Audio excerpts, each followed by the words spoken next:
Hey, welcome to another show of the Late Night Show here, Venom Slice channel. If you guys are new, make sure you guys subscribe, like the video. If you guys like content where I talk about random videos online or talk about sports with some of my homies, make sure you guys subscribe down below. And as always, folks, get to this thing. So welcome guys to another show of the Late Night Show here. This is Chris John, aka Venom Slice, your host, and I got with me. It's Stuart, but damn, that was a long intro, dude. Yes, sir. Holy shit. We have some sponsors for the show. Fashion Nova actually sponsored our show. Thank you, Fashion Nova, for sponsoring us.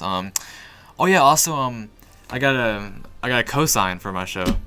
Lil Uzi Vert actually co-signed my show. He told me my show's fire as fuck. He said, "Yo, keep that shit up." My you know what? What? Even though he's retired, he's sponsoring the show. You think you actually believe he's retired? No, obviously not. He's just gonna get out of his record label. What do you know? No, he's like, is he actually retired? No, bro, he's not retired. He's joking. Well, Homie, he's just getting attention. Noah's an idiot. We know this. No, we love you. No, we love you. All right. You're an idiot. All right, so you ready to talk about some basketball? Because we got some NBA playoffs to talk about. I am ready. Let's do this. So the first game we're talking about here is we got the Raptors and 76ers game. So if you guys don't know, we all picked our predictions on the undefeated show. Unfortunately, we didn't do it on this on my channel, so you guys weren't be able to see it. But in my second round predictions, I had the 76ers winning. I had the Warriors winning, even though I wanted the Rockets to win. I had the Bucks winning, even though I wanted the Celtics to win. And I had the Portland Trail Blazers winning. So this is the only series I got wrong. This is the only series I got wrong here. The reason why I said Philadelphia is because I believed in Joel Embiid and Jimmy Butler to get it done. And Tobias Harris, I thought he was going to play so much better. He was good in this game, Game 7, but in terms of overall in the series, he was trash. But Kawhi Leonard, he hit the game-winning shot. Actually, the crazy thing about this is, George, is this is the first game-winning shot in Game 7 in NBA history. Yeah. It's crazy. Awesome. So dude, that shot was crazy, dude. I mean, I had to watch that like 12 times over. I mean, it took a bounce. I thought it was done, and then it just like bounced 2 more times and dropped, and I was shocked. yeah, absolutely, man.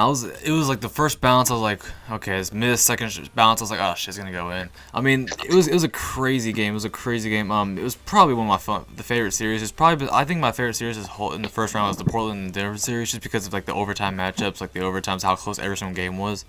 But this is probably definitely second. This is the second best series in terms of entertainment. Joel Embiid cry off the court, and we're gonna talk about Joel Embiid's game here in a little bit. But first, let's get to Kawhi Leonard, because why not? Kawhi Leonard's gonna be going to the Eastern Conference Finals for the second time in his career. The first time was with the Spurs. What's up? He never went into the Eastern Conference. My bad. He's never been in the Eastern Conference. Oopsie, yeah, he was in the Western Conference. My bad. But yeah, so he had dropped 41 points on 41% from the field. What did you think of Kawhi Leonard's Game 7 performance? Clutch. I mean, Kawhi is the only reason the Raptors are in the Eastern Conference Finals right now. I think if they have DeMar DeRozan, they lose the series. I think this is showing. I mean, especially if he stays. I think if the Raptors lose this game, he goes to LA. But I think because they win this game and because the fans are so excited and he feels like maybe this is home, because this really feels like home for him. I think Toronto really fits kind of like the cold that, it's really a good fit for Kawhi, and I think that now, especially because he's in the Eastern Conference Finals, even if he doesn't make it to the finals, because we all know what Giannis and the Bucks can do, it's going to be a really, really fun series.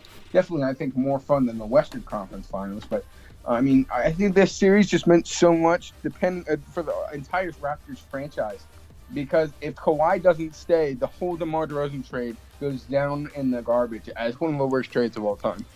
Yeah, for me, if seeing Kawhi Leonard out there just performing, the funny thing is after he hit the game-winning shot, he was screaming. He was actually showing emotion, but then in the interview, he was just like all nonchalant about it. Like, yeah, man, we had a great game. We had a great performance out there. It was great. Like, he doesn't seem so. It's so funny. Yeah, but 41 points. I mean, damn, dude, his defense was insane. Jimmy Butler actually struggled badly from the field. Kawhi Leonard, he just. Man, dude, they definitely won that trade. The Raptors definitely won the trade. I knew that going into the second round. He's still got to stay. True. He's got to stay. If he leaves, then it kind of goes down the drain, because you had him for 1 year. But think about it, you could have had DeMar DeRozan for multiple years. See, the thing is, if Kawhi Leonard could take him far into this playoffs, I don't think they lose the trade even if he leaves.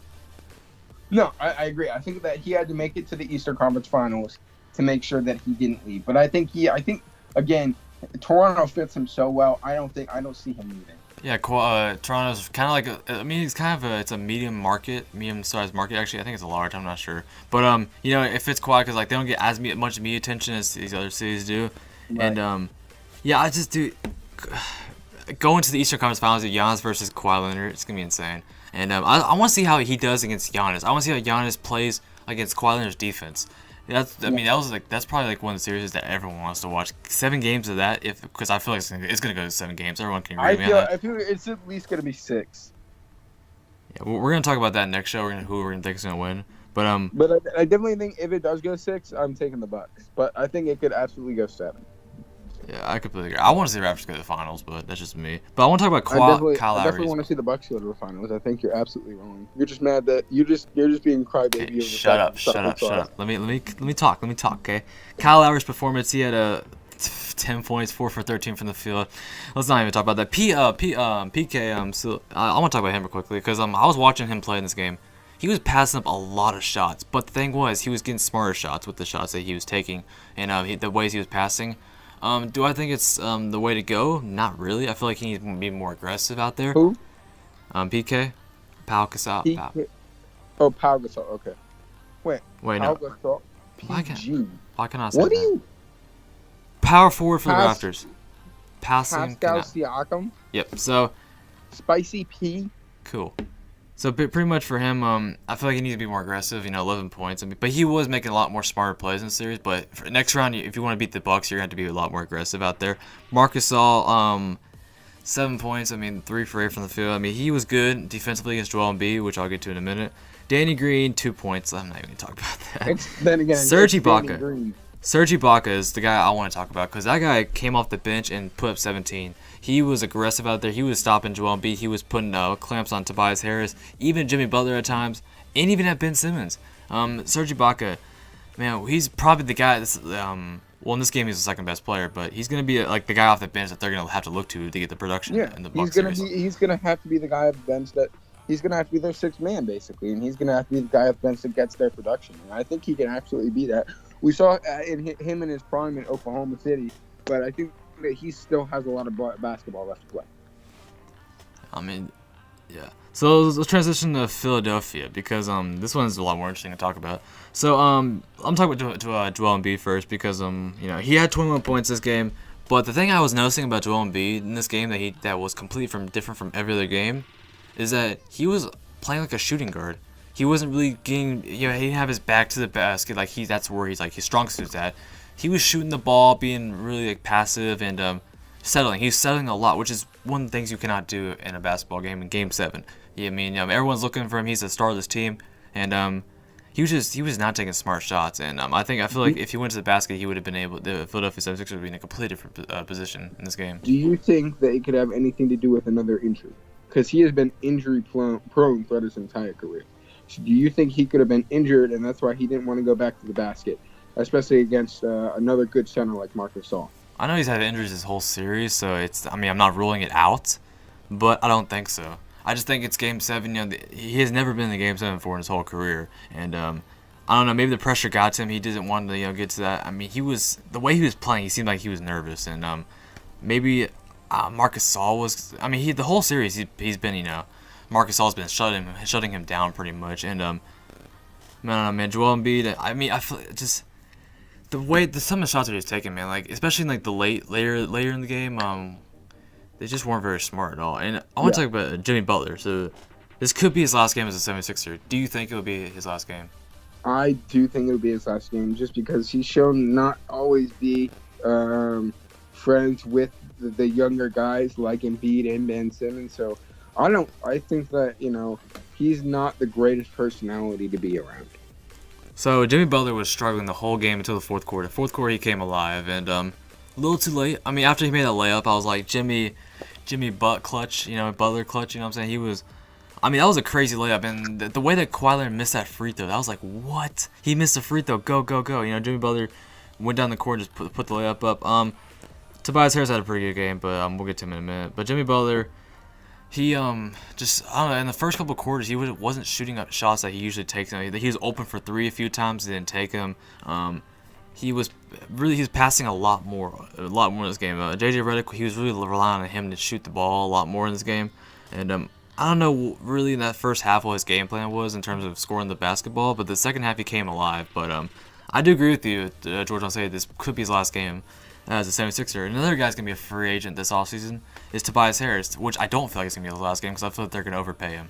Do you agree with me when I say that? I don't think they're going to overpay him. I think they let him go, and I think they try and sign a different superstar in the offseason because, I mean, Tobias Harris is good, but I don't think he is the third person on that team if they really want to make it to a championship. I think he is a good, maybe like fourth guy option, like he was there, or he's a decent, like if you're a crappy team and or like I could see him if the Bucks have to let go of Chris Middleton.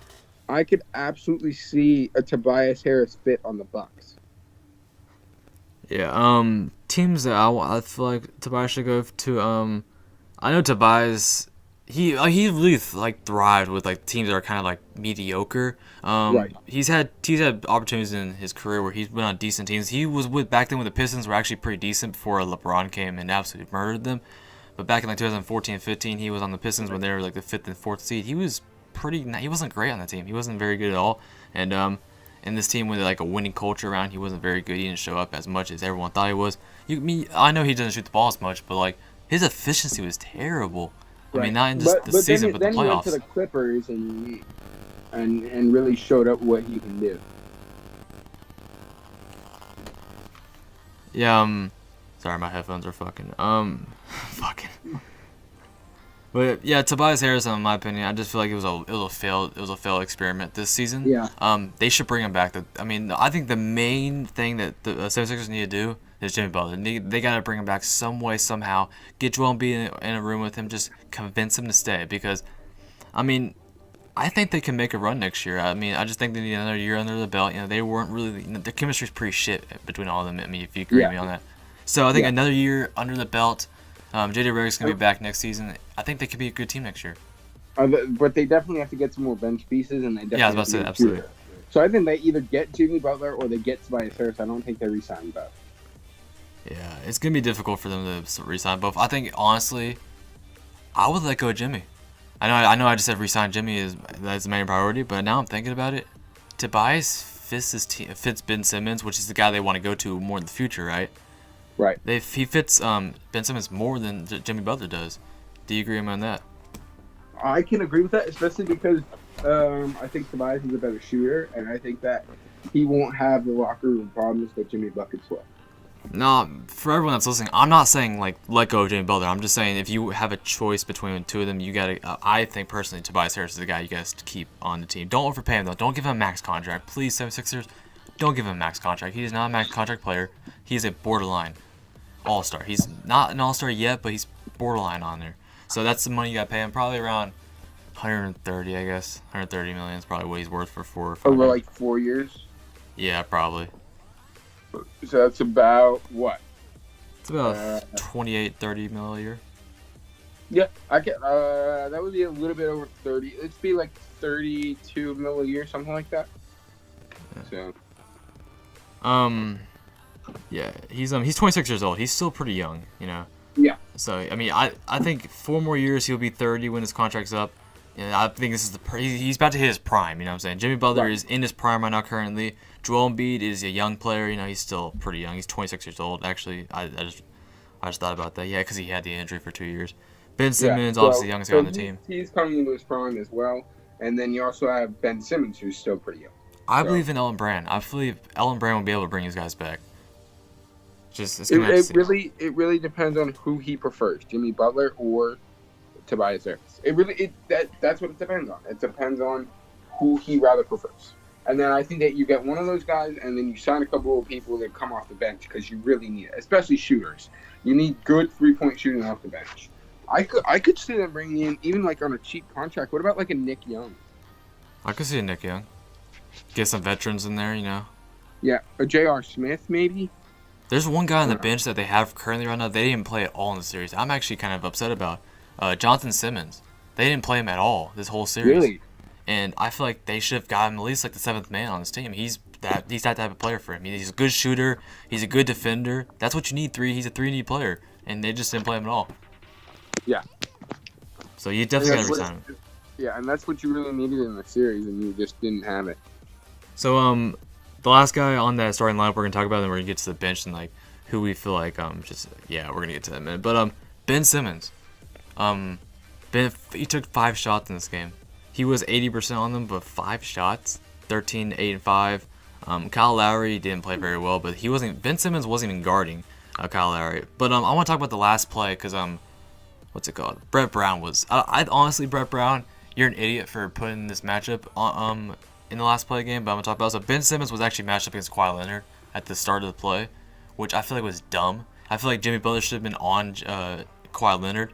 Well, I do. I think that Ben Simmons is a decent defensive player, and I think that they were more looking for a block because Ben Simmons is a bigger player than Jimmy Bucket, so maybe they were looking for more kind of hands in Kawhi's face rather than somebody who kind of press up a little bit more. Because look, it was not a bad defensive effort. I'm not saying I don't think it was a bad defensive effort at all. I think it was a great shot by Kawhi that miraculously fell in. Yeah, over Joel Embiid too, which is crazy. Who's 7 foot tall, 7'2". So we just talked about every single player in the starting lineup. Who is the most to blame for this loss in this series? That's tough because I think it falls on different people for different games. I think that Ben Simmons had to take a bigger role in this game. I think that Joel Embiid had to take a bigger role in this game, especially like you said, going back to the basket, doing the things that he's been known to do that he's been successful with. I think Jimmy Butler needed to not suck in the first half. I think that Tobias Harris definitely could have been a lot more productive throughout this entire series. So I don't think the blame falls on one person's shoulders. If the Raptors would have lost, I think everybody kind of blames Kyle Lowry because he's been kind of trash like the entire time. Like in this playoff series, he reached 1,000 points, and that's a damn miracle because I don't know. He's only the second Raptors player to ever reach 1,000 points in the playoffs. The other one is DeMar DeRozan. But I am so surprised that he reached 1,000 points because he's absolute trash in the playoffs. He's the David Price in the playoffs before the 2018 season. It's just crazy, man. It's so consistent. It's like consistently terrible when he gets in the playoffs. It goes from decent. He's a good point guard. He doesn't deserve to be an all-star, but he's borderline in the Western Conference. He wouldn't even be like looked at. But in the regular season, he's great. All of a sudden, gets the playoffs 0 points, 5 points, 12 points, 27 points. Yeah, 27 points, but it took you 4 games to get it, and then back to 4 points again. So honestly, I don't know if Toronto's. I mean, good luck to you guys in the second round. We'll get to that next episode. Third round, yes, sorry. We're going to get to that next episode. We're going to talk about that. So back to answering my own question about who I blame the most. My answer is actually going to surprise you. Joel Embiid. I think Joel Embiid gets the most blame, especially for this Game 7. And for all the reasons above. You were the guy that everyone looks to. You're the superstar of this team. You show up 2 games. You go game 1, you don't even play because you're sick. You have a stomach issue. Oh, actually, did he play? Yeah, no, it doesn't matter. Game 2, he comes out. He does good. He has a good game. Game 3, he stinks to joined up. Game 4, he shows up. How inconsistent is that? Up and down, up and down. Every single other game, he shows up. But Ben Simmons did the same damn thing. Took 5 shots in this game. Yeah, well, that's Ben Simmons. I mean, no one's really expecting him to take a lot of shots. He's just doing it. They're expecting him to be able to lead the team and especially go down and play good offensive ball, get a lot of assists. And then when the lane opens up, especially against a smaller point guard like Kyle Lowry, go into the lane and fire down a shot and pull up a layup or a dunk. Like he should be at least like a 10-7 player and with a crap ton of rebounds. Like this guy, he only took 5 shots. 5. He should be taking easily more than that. I'm not disagreeing with you when you say that Ben Simmons does deserve a lot of blame. I'm just saying in terms of the player that everyone's looking at, the guy in Game 7, you're looking to that guy to, everyone has a superstar on the team, that's what Toronto's doing. Kawhi Leonard, Joel Embiid is that guy that everyone's looking to close this game out, and he doesn't do it. I'm not saying Ben Simmons didn't not help out at all because he was just 5 shots in the game. You can't be doing that, especially And I mean, that's one of the things I feel like is gonna fuck the 76ers up. They need to shoot. I mean, he needs to get a jump shot. He needs to get a jump shot going here, at least a mid-range shot. You know? Yeah. And I know people are always like, it's not that easy to get a jump shot. I understand that. I know it's very difficult to make to gain like a consistent jump shot in the NBA when you don't have one. And people are always just like, just go get a jump shot. Like, it's not that easy. You gotta it's gonna take a couple summers. Look what's happened to DeMar DeRozan. It's taken him 3 summers, and now he's consistent at least. Not like too consistent, but he's getting up there in consistency. Right, especially at the mid-range game that he's still really good at. So I think that's where he performs best. DeMar DeRozan performs best, but I think we can agree on this at least, that without Kawhi Leonard, if they had not made the Kawhi Leonard DeMar DeRozan trade, they do not advance to even Game 7 in the series. Are we even debating that? It's obvious. Yeah, obviously. Yeah, that's what I said. You would agree with me that. Yeah, absolutely. They won't even be in Game 7. The 76ers want to close them out like 6 or 5 games. Yeah, that's what I'm saying. Yeah. So you ready to move on to the next game? I am ready. So we got Portland Trailblazers and Nuggets. This was kind of a sleeper series in my opinion, because like everyone was talking like about these other series, like the Warriors and Rockets. You got the Raptors 76ers, Bucks and Celtics. And this series, Trailblazers and Nuggets, is kind of like no one really paid attention until like they got to like the overtime games. But it's still an amazing series in my opinion. And Portland Trailblazers did pull out Game 7 off the shoulders of CJ McCollum, who came in and performed amazing. He was amazing. Even though Damian Lillard was terrible the game, he still hit that clutch 3 in the last 2 minutes. And I swear to God, like everyone was like slandering Damian Lillard that he was terrible in this game.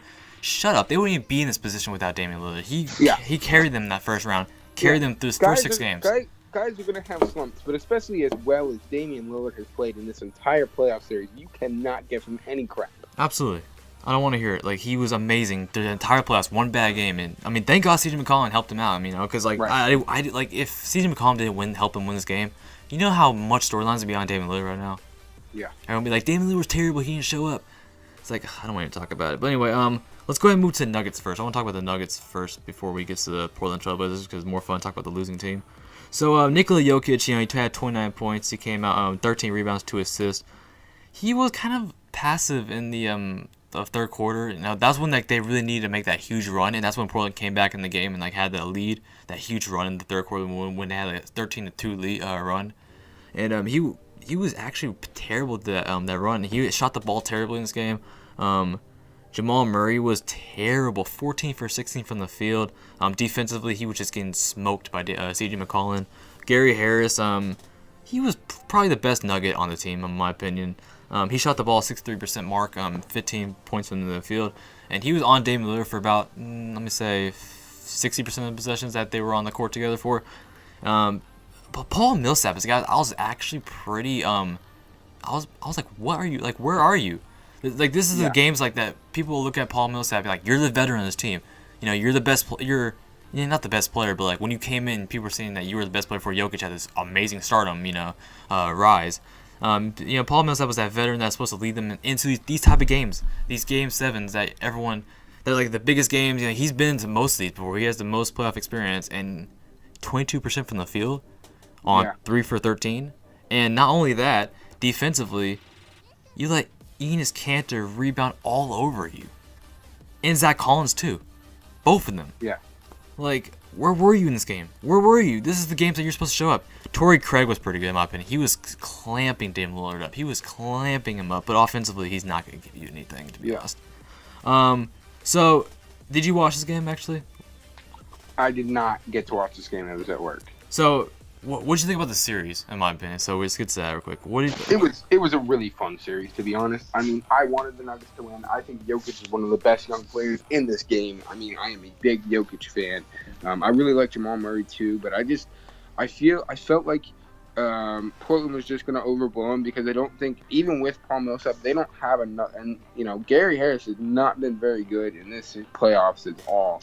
And I think they need to find one more guy that really gels with that team to be able to make a real run at the playoffs. Now, it was great that they were a 2 seed I think that was because at the end of the towards the end of the season, Jokic became a little bit less passive and really took it over, which he did in some games in the series. But to really, really be successful, Jokic has to completely do a Jokic takeover and make sure that he is the player that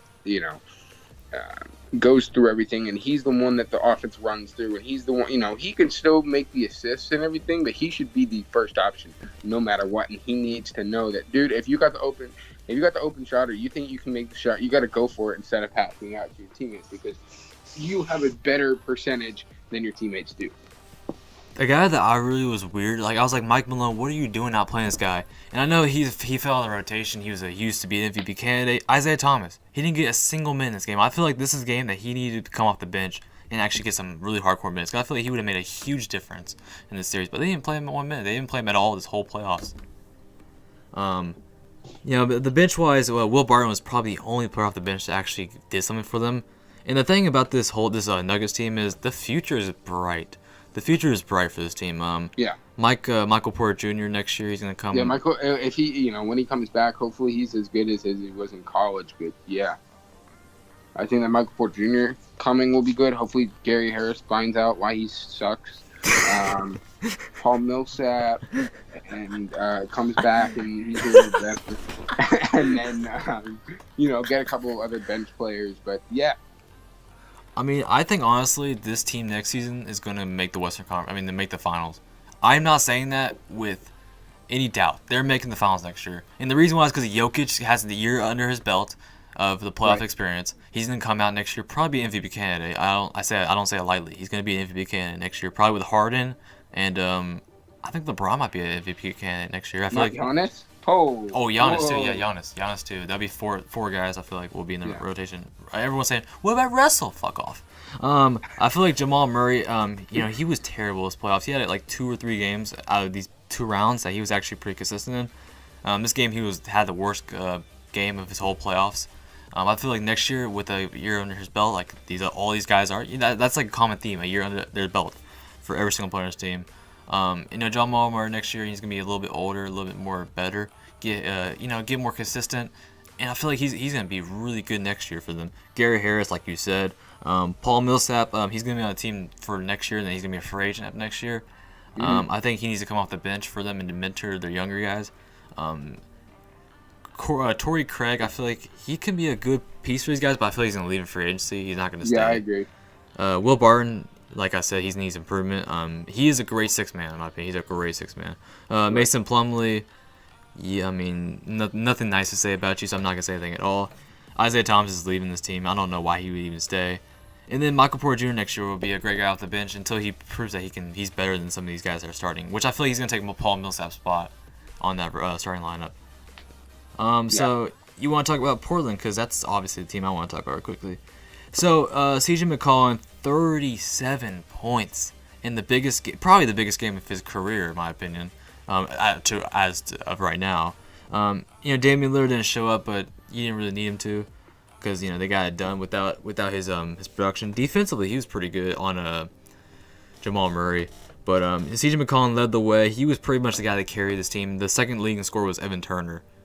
Yeah, that's right, Evan Turner, with 14 points. But just how do you think the Portland Trailblazers played this series? What really impressed you about the Portland Trailblazers this series against the Nuggets?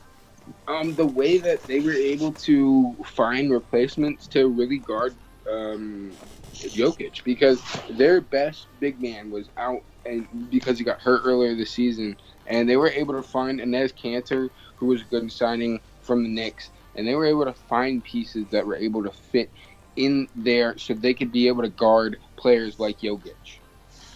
Yeah, two little storylines I'm gonna talk about before I get to my points.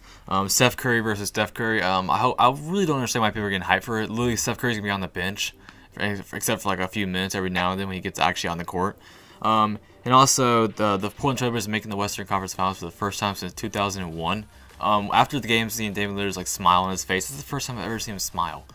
Besides on the All-Star weekend. It's just, right. He really smiles. It's awesome to see him smile. Just him happy for the first time going to the Western Conference Finals, but it is against the Warriors. But I will talk about tomorrow because at whenever we do a show tomorrow, me and you, and my answer of who I think is gonna win will surprise you, but we'll get to that later on. Damian Lillard, Enes Kanter came out, shot the ball horribly. He wasn't really good for them offensively. He was pretty much a black hole for them out there. But rebounding wise, he was pretty good. He was good rebounding wise. That was pretty much all he did for them. Evan Turner, he's a whiny a little bitch, but well, that's about it for him. He had a great game, 14 points. Cried every single 5 seconds to the refs about why he sucks, and he's a bench player, and that's what he always will be, overpaid as well. Zach Collins, maybe his hairstyle is trash, but he is not a bad player at all. This man is an up and coming superstar. I mean, not superstar. He's a star. He's gonna be starting next year without a doubt, and he's gonna be a great player for them. Marquise Harkless. I've always been a fan of him. I love the way he plays, but he just never really gets the minutes, or he doesn't really get the time to play. He was stellar on defense for these guys. Whenever he was on the court, he's a plus-minus of 19, which only 16 minutes. That's pretty amazing. And he just makes a huge factor. And Rodney Hood, before he got injured, this whole series, he's been amazing for them. In the game 4, he pretty much won in game 3 for them. In game 4, he was stellar in the fourth quarter, but I think the injury is going to hurt them badly. I don't think it's too severe. I think it's just a day-to-day. But, if it is something more serious, then shit. That's going to hurt them badly. So, what else was I going to say? So, what kind of adjustments do you think the Portland Trail Blazers are going to make if they want to compete with the Warriors next round? I think they have to make sure that everything is all set to guard their big men. I mean, obviously, I think that Damian Lillard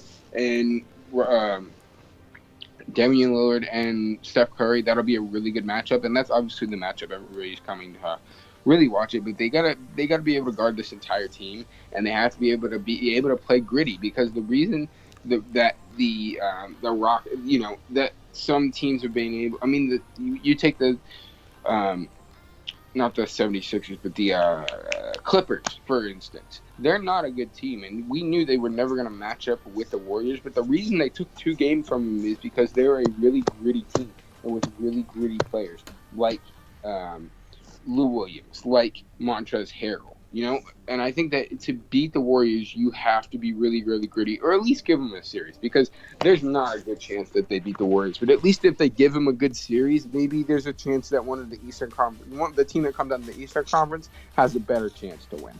Absolutely. We're gonna cut to commercial break really quickly, and next segment's not gonna be too long because George will be disconnecting about 15. But we will get to the Celtics versus Bucks. We'll get to there, and then after that we will get to the Warriors Rockets, and also talking about Frank Vogel and the Kristaps Porzingis. So we'll see you guys when we come back from break. It's not a person. It's personal.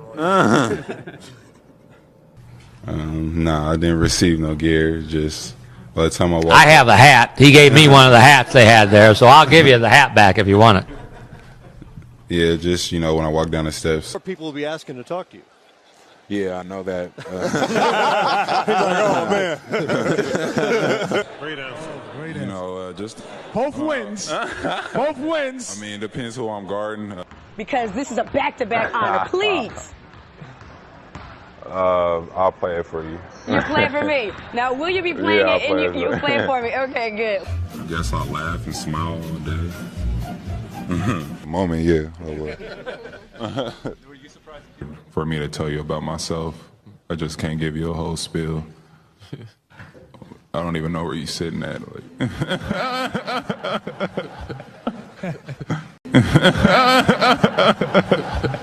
Hey, I want y'all to pay attention to Buddy right here, man. Check him out, man. Check the guy right here, man. Look at him.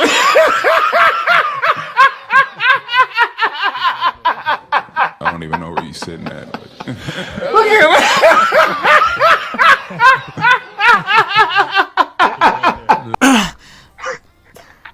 We are back here for the second part of the show. George, you know how excited I am talking about this one. If you guys are listening to the show, make sure you guys like and subscribe. It's good to us. So, the Boston Celtics versus the Bucks. They lost in 5 games after winning game 1. I've been looking at ESPN and listening to them talk about this series, and they've been talking about who is to blame the most. What's up? Hold on. Can I just want to get a statement out there. Paul Pierce is the worst analyst of all time. Yo, Paul Pierce, I hope you fucking get we need to get duct tape around his mouth, guys. Okay. But anyway, shit, I lost my point. 5 games. What was it talking about?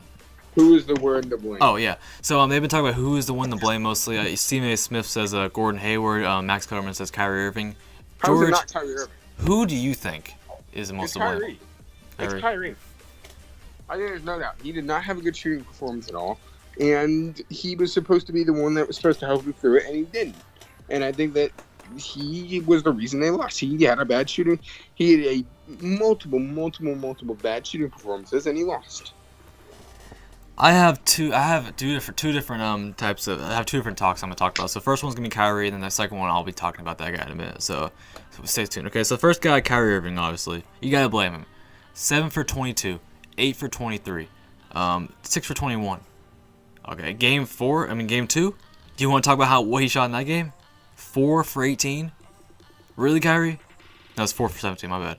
4 for 17. 7 for 21, 22, 8 for 23, and 6 for 21. As your 4 shooting percentages, and the 4 games that you lost. Where's your leadership, by the way? You know, I don't. Also, Marcus Smart, I can smell your bullshit. I smell cap over here talking about. Yeah, he's a great leader for our team. No, the fuck he isn't, because you guys didn't show up. Literally, y'all gave up in the first quarter, and you can just tell. Giannis knew that, and he went and just absolutely ruined y'all. Al Horton, there was no heart, nothing. You know, no one shot the ball over 40% except for Marcus Smart. Marcus Morris. He was the only guy shot above 40% from the field. Okay, Al Horford was nowhere to be found. He was getting absolutely fucked. Okay, Jason Tatum, you were nowhere to be found. Kyrie, you're the leader of this team. You were the guy that wanted to be the star of the team. You wanted to be Batman, and you can't even be Batman. You're fucking Robin, and that's always what you're gonna be. Okay, have fun with the Knicks, because you're gonna suck there, and you're gonna hate it every single second that you're there. You're gonna be like, I hate this New York media. Guess what, fucker? That's what you get. Okay, you go to Lakers. Go to Lakers and be with LeBron. Go be with LeBron.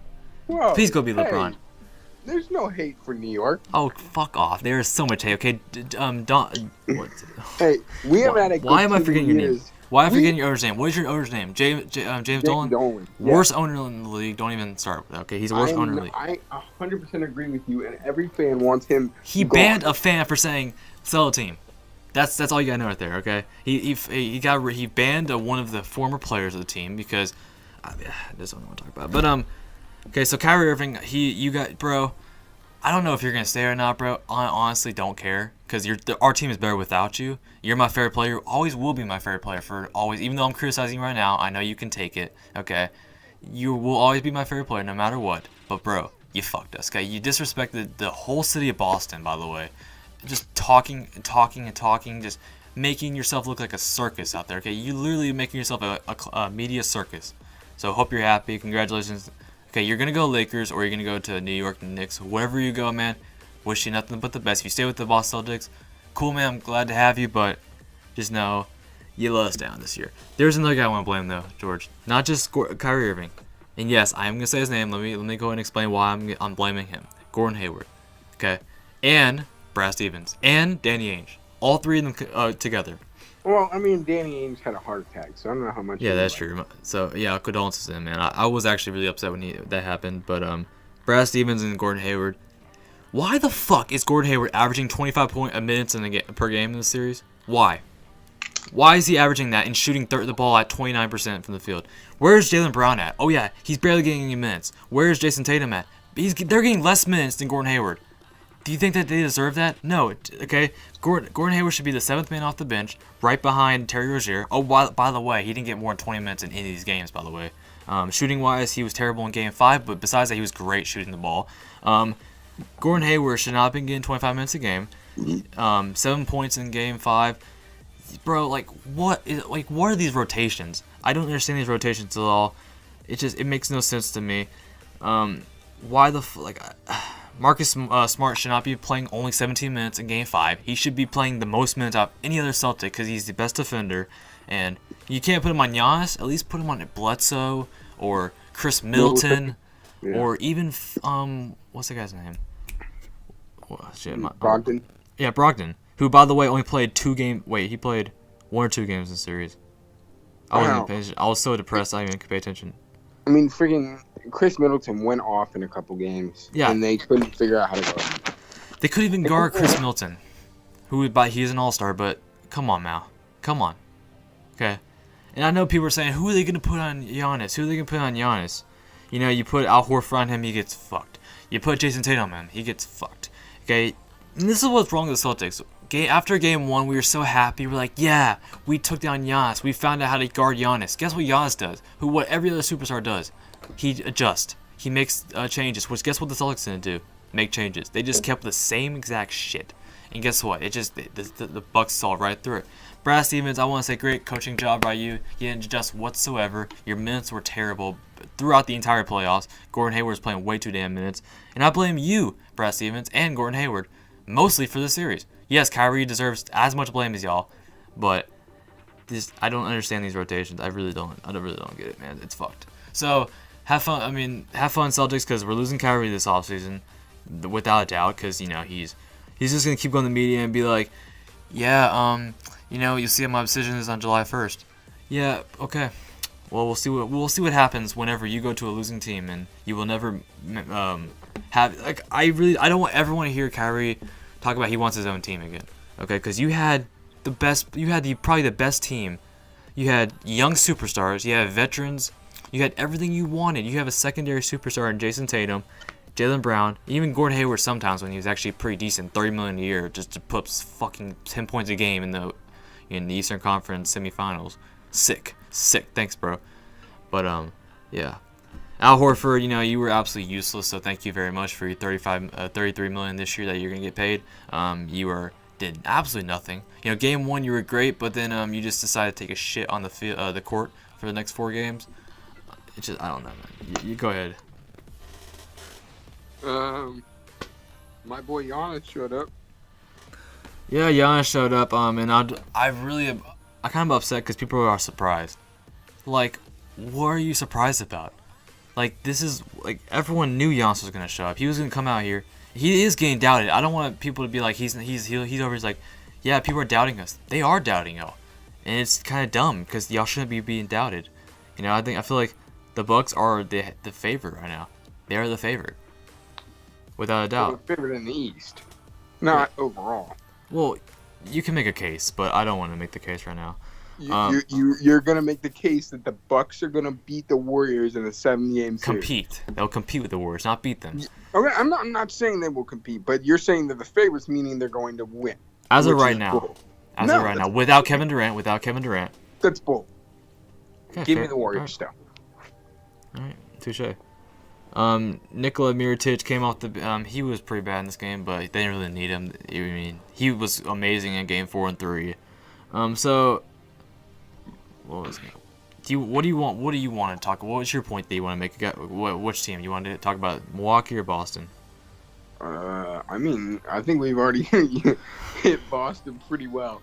I mean, Milwaukee, I think you got to keep on the game plan. You give Giannis, you feed Giannis the ball, and when Giannis feels like he can go for the bucket, you let him go, and if not, you let him drive, take on 2 or 3 guys, pass it out, hit the 3. That's got to be your game plan. Oh yeah, right? I forgot to mention that George Hill outplayed Kyrie in 3 games. Go ahead.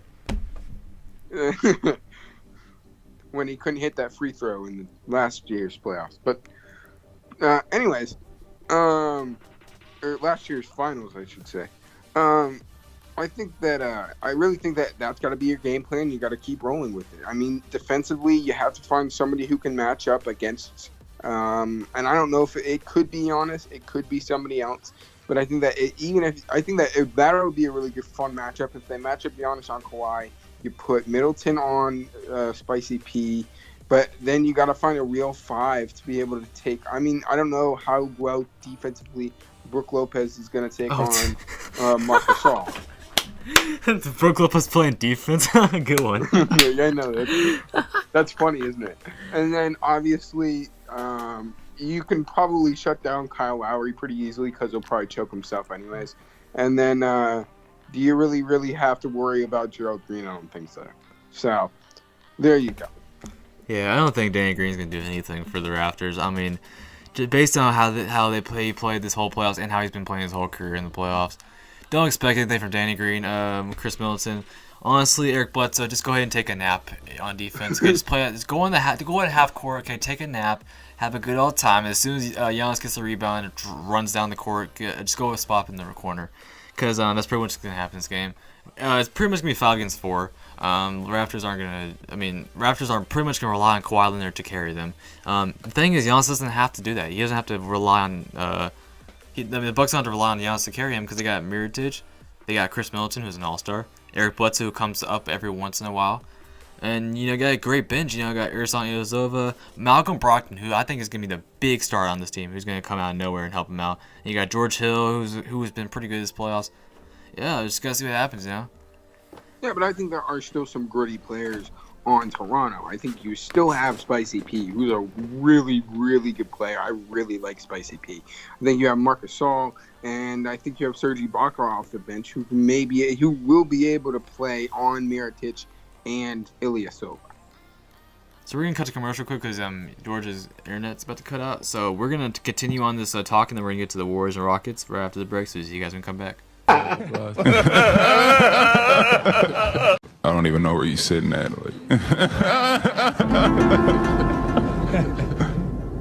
All the best scientists from across the globe came together for one cause: to create the perfect basketball cyborg. And they succeeded. And they called this cyborg Kawhi Leonard. And he was phenomenal. Well, until people noticed the lack of human traits. So scientists reprogrammed him, taught him words and statements. I'm a fun guy. It's a snowball.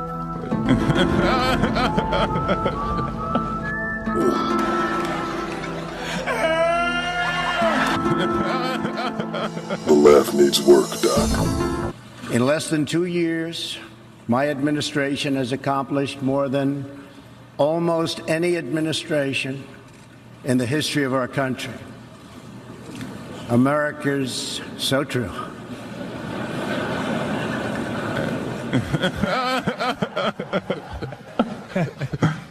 I said, God damn it. All right, guys, we are back here for the last part of the show.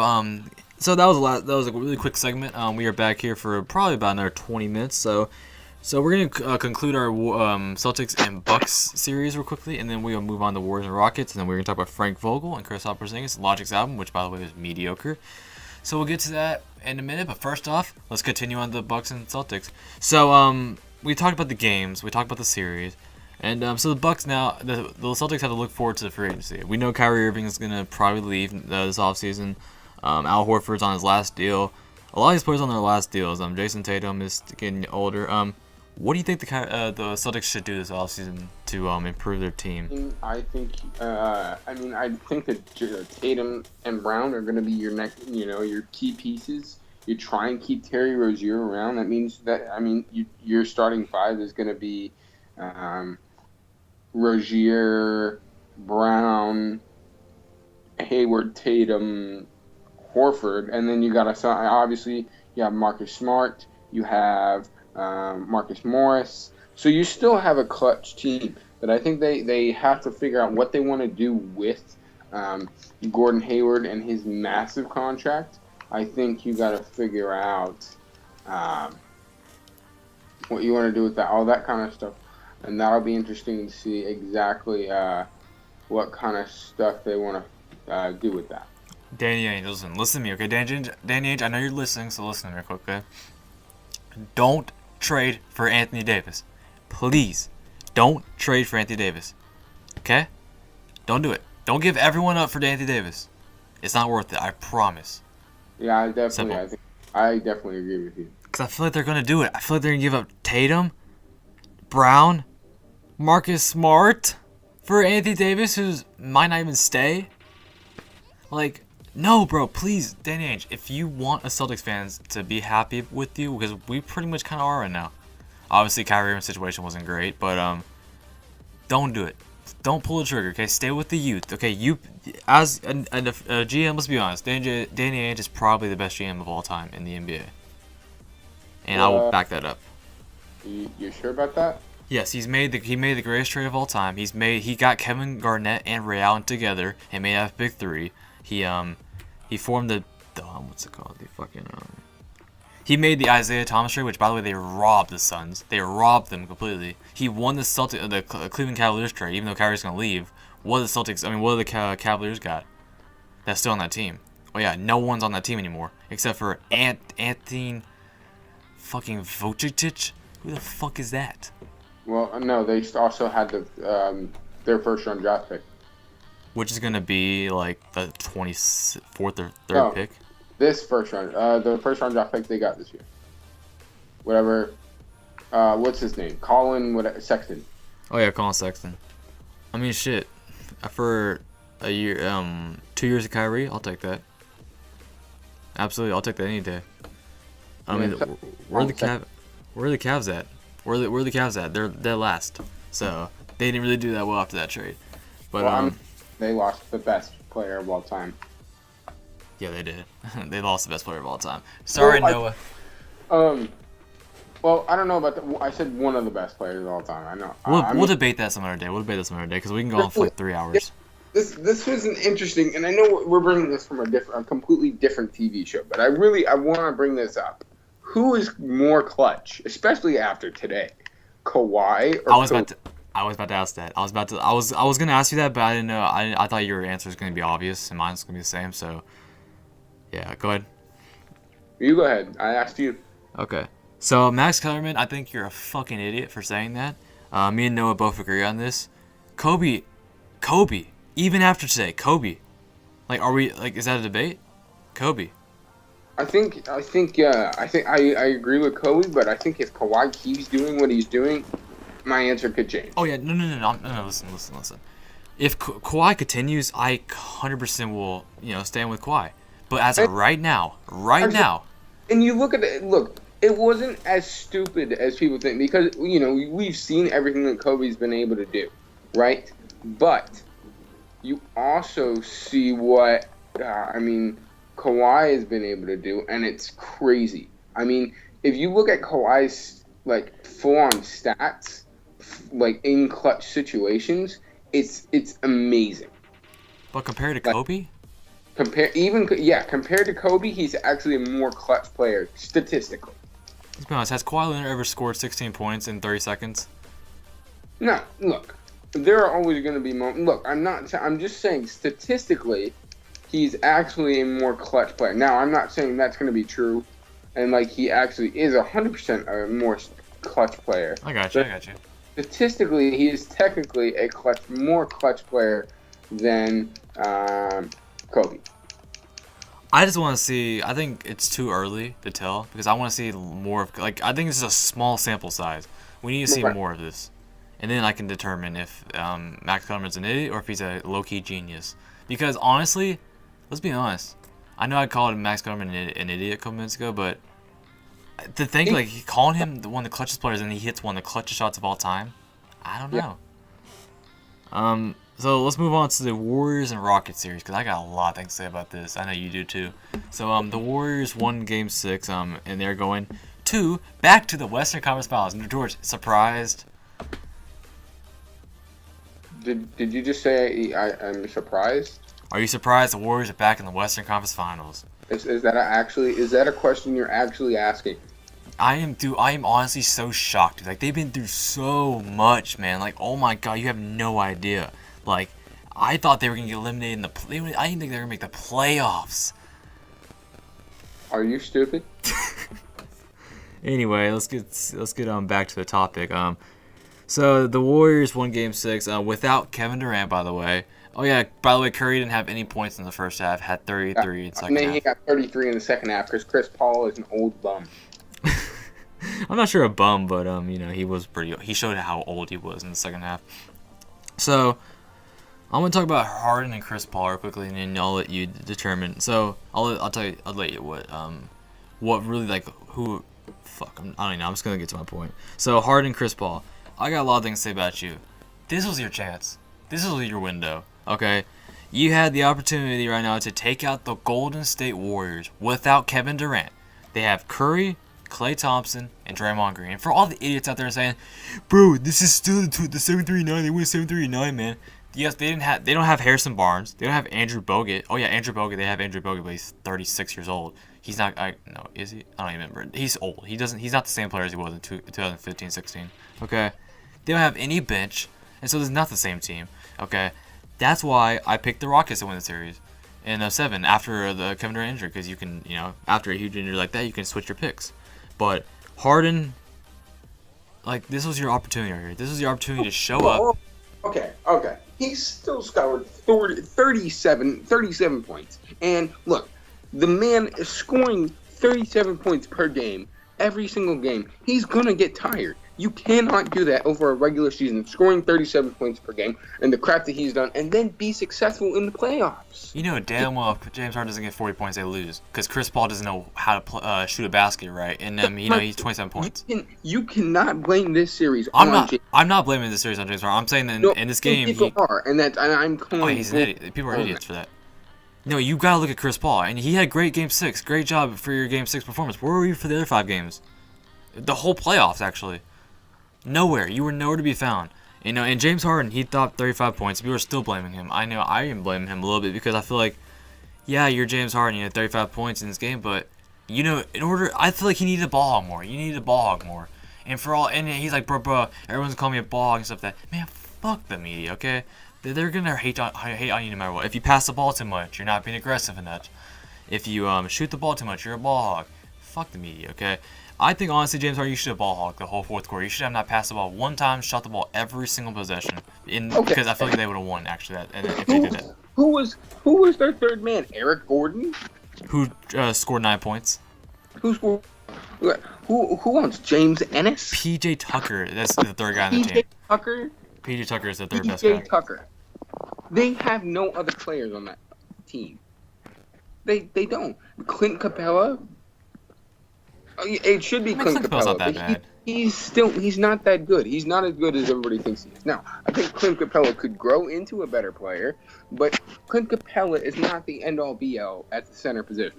Okay? They don't have another person. They just don't.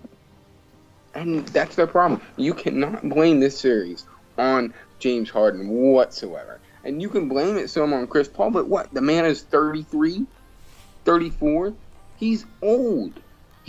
Age does happen. I know it doesn't happen to Tom Brady, but other people it happens to. So you have to take that into an account. They no matter what, they have to lean on.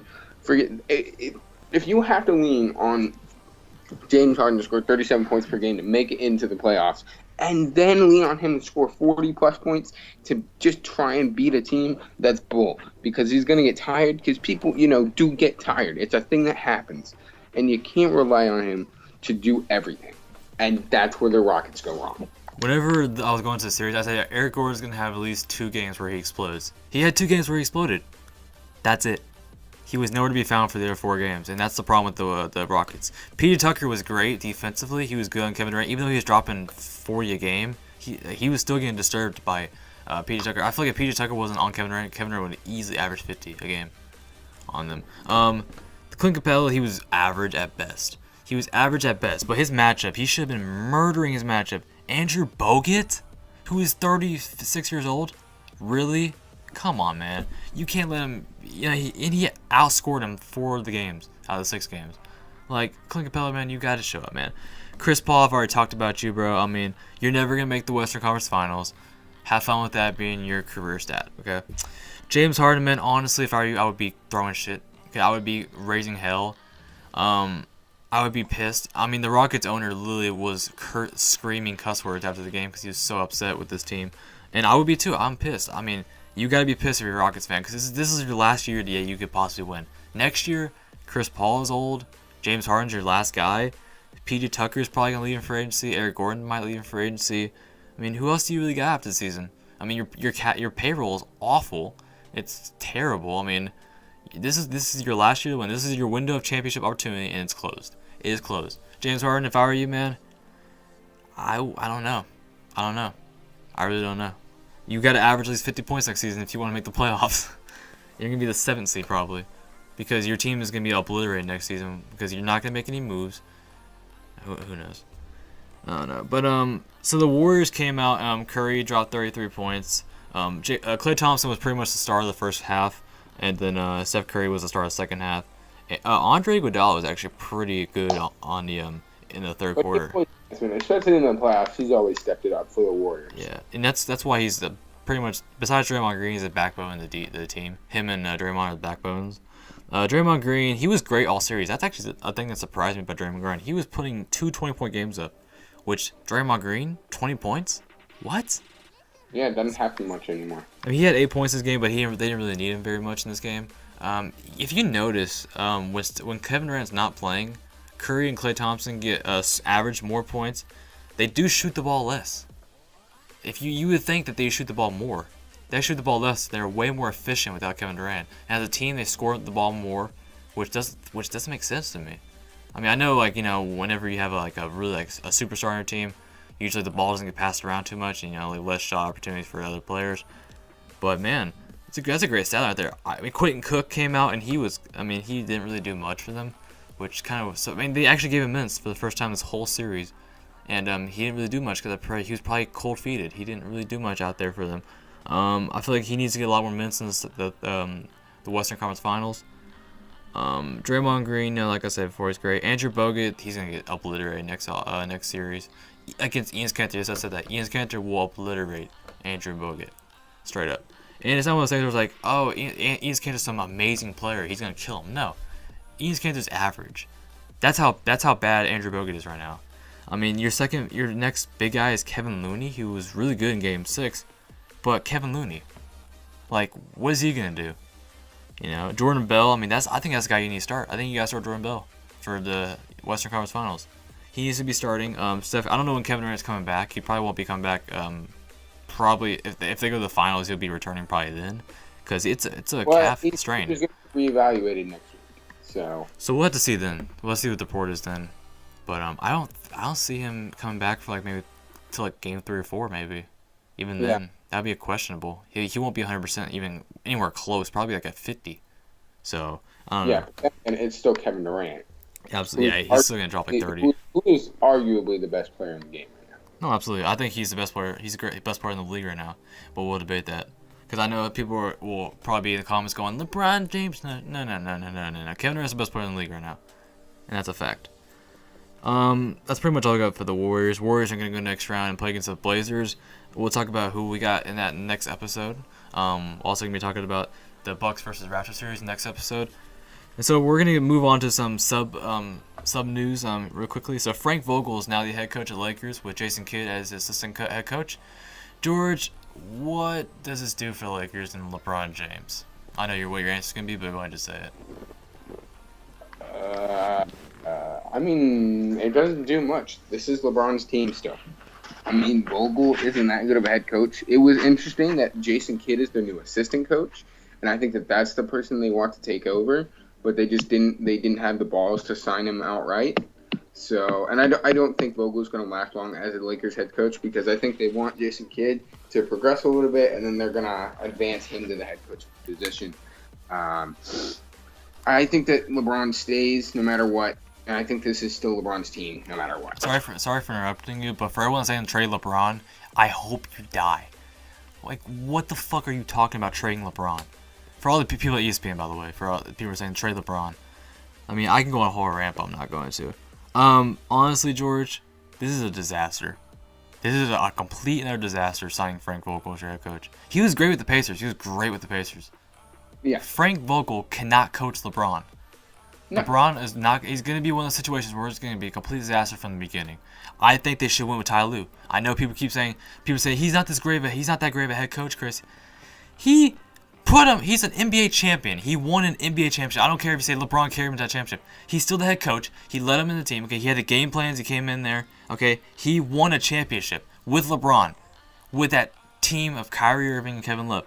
Okay, Jason Kidd. Assistant head coach, that's a good move. That's the reason he was brought in, is because he can coach LeBron. Frank Vogel, I don't understand the move. I don't get it. I mean, if you can't get Ty Lue, Mark Jackson. Go Mark Jackson, who is a way better head coach. Get him on 3 years. He'll take a 3-year deal from y'all. But you're going to go with Frank Vogel, who's going to get absolutely just bitched by LeBron. He's gonna bitch him the whole season. He'll be gone by next year. I'm guaranteed that right now. Jason Kidd will be a head coach next year, not this next year, but the year after, when LeBron's on his last year of his contract. And this is just gonna be a disaster year for the Lakers once again. I don't think Frank Vogel's gonna be able to coach these young guys. And like I said 500 times, this is an utter terrible move by Lakers. And Jeanie Buss once again with an amazing move. Yeah. Also, what's the guy's name? The Lakers advisory player. Kirk Rambis. Get the fuck out of Lakers organization. You're making so many dumbass moves, bro. Okay. I don't understand. You were one of the guys that were essential in getting D'Angelo Russell traded to. I know people say Magic Johnson, but if you look at the inside of it from reports, Kirk Rambis was the guy who wanted to get D'Angelo Russell up and out of there. Congratulations, you played yourself. Yeah, you played yourself because that was. I mean, you saw what D'Lo has done since he's been a Laker. He's a star. He's an all-star. Yeah. So yeah, go ahead. And people think that he's going to be most improved player. I severely doubt that because I'm part of a player named Spicy P. Pascal Siakam. But I mean, D'Lo has shown how much of a value he can be and why he was picked where he was picked in the draft. Yeah, I think Spicy P. I think I go most proof for him. But D'Angelo is probably gonna be runner-up at third place. Third place. He's easily second place for me. You got second place? Yeah. All right, I'll agree with you on that. All right, we'll agree on that. So Kristaps Porzingis got jumped in Latvia. He deserves it. Oh Jesus Christ! So the reason why he got jumped is because some Knicks fans were actually there and they actually jumped him because he left the Knicks. What do you think of this story, George? I'm glad he got jumped. Next time, don't rape people when you have an ACL tear. Well, those allegations. But I mean, who knows? Whenever proven innocent or guilty. I think honestly, the funny thing about this whole thing was Kristaps Porzingis had blood on his face. He was actually punched in the face. Kristaps Porzingis is 7'3". Who the hell is gonna reach his face? Must have grabbed him because his shirt was torn too, so they must have grabbed him down and pulled him down and punched him in the face. I mean, yeah, probably, most likely. That's just whoever punched him that high up. Congratulations, man. Took a lot of work, probably, but you know. Well, I mean, you've seen the people that have come out of Latvia. They've got to have some tall people. Well, I don't doubt it. I mean, everyone from Europe is pretty much tall. If you're tall, you play basketball. Some Yao Ming type crap there. Oh God. So the last topic of the day, unless you got anything else, George, for basketball. Mm-mm. All right. We're gonna talk about Logic's album real quick. He dropped. No, I do have one more thing. What do you got? So there's been reports that the Pelicans have been scouting Kevin Knox. Meaning that there could be an Anthony Davis trade to the Knicks. What do you think? Ooh. Well, Anthony Davis, I hope you if you do get traded to the Knicks, I want to say my thoughts and prayers are with you, and you play yourself. Oh, come on. The Knicks media will fucking ruin you. You're going to the organization with the worst owner in the league, who has a shitty fan base. No offense, George. I'm just saying some of the fans are just god awful. Okay, yeah, but you've seen how many times the fans have gotten screwed over. That is true. I'll admit that. That's true. Now, the fans in Latvia can obviously suck it, but then again, it's okay. Latvian fans don't count. Okay? But seriously though, how many times have the Knicks gotten screwed over? Think about how bad they had in a GM of Isaiah Thomas, who screwed them over on multiple occasions. Think about them. They got friggin' what's his face as a GM, who may have made some of the worst decisions of all time. Phil Jackson. Well, wait, that one. Yeah. Phil Jackson. Yeah. And then you finally have a superstar, a guy that you know it will be the face of your franchise. And then because your owner sucks so bad, he decides he wants to get traded.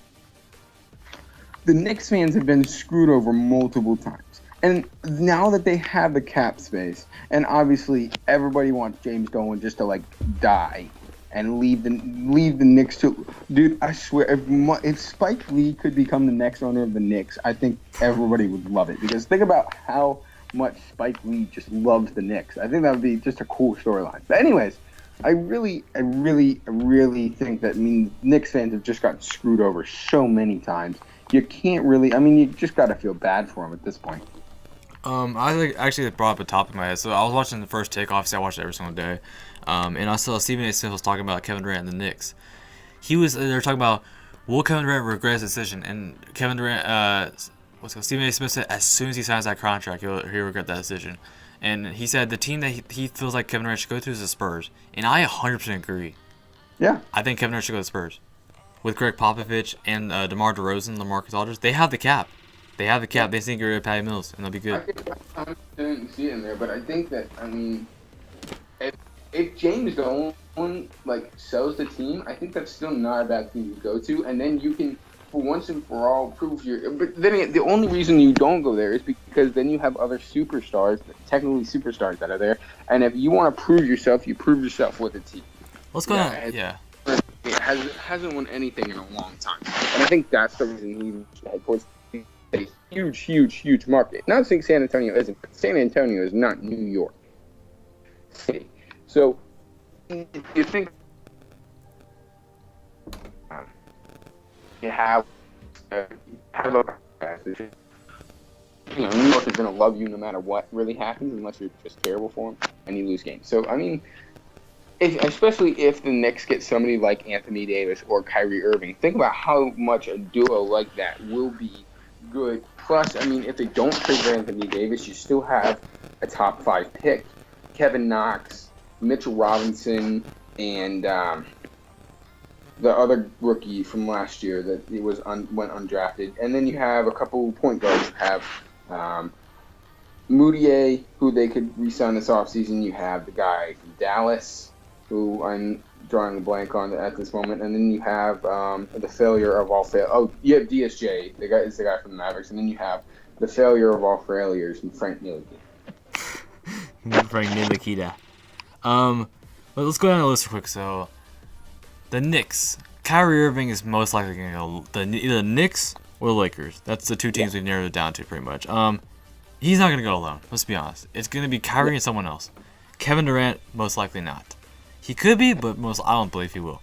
Paul Millsap, nah. Paul Millsap? Nah. He's not. Jimmy Butler, no. I could see it. Nah, I don't think so. See Jimmy Butler. Kawhi Leonard, he's going to go to Clippers, or he's going to stay with the Raptors. That's my opinion. Klay Thompson, he's staying with the Warriors. He's going to stay with the Warriors. Who else they got here? Boogie Cousins. Ooh. I don't know where Boogie Cousins will go, to be honest. He's not going to go. He's not signing with the Warriors because Kerr has already said he's not going to re-sign DeMarcus Cousins. He's going to get him a ring. He's going to let him go on to free agency.